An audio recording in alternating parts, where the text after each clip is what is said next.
Let's turn this CT200X into a shifter trike. The engine in it currently doesn't run, but it will run.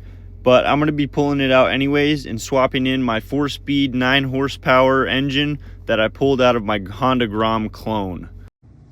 All right, I got the old engine out and I cut some brackets out of the way and I got it sitting in there. A lot of things to figure out. We got to figure out an exhaust.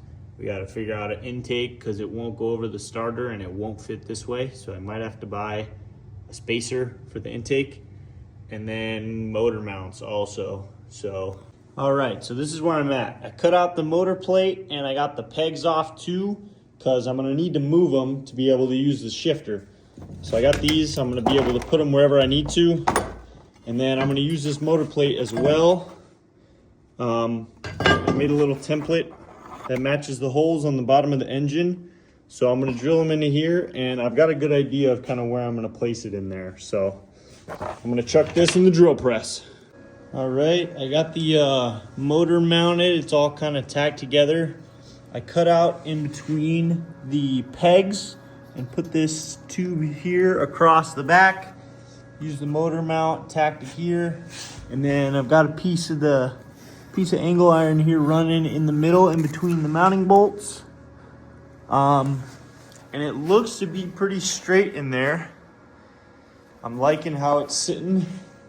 We're gonna have enough room for the intake and I'm gonna have to figure out something for exhaust. But for now, I just got this new wiring harness because the one I had is not gonna work. So I'm gonna try and wire this up and make sure we've got spark before I continue to go any further. All right, so the main reason my other wiring harness wouldn't work is because this is a 4-pin stator and this is a 5-pin, and this whole harness setup is made for the 5-pin. Same with the other one.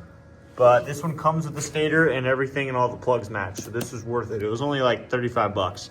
So one of them's AC and one's DC. I honestly couldn't tell you which one's which, but this one's gonna work for us. So swap the stator and plug everything in and I'm gonna check if we got spark. Okay, so I know this looks like a mess and it kind of is, but I got it all together. The only problem I was having is the plug for the push to start wouldn't engage the starter solenoid, but I figured it out. And this is what we've got here. I'll show you, we got spark.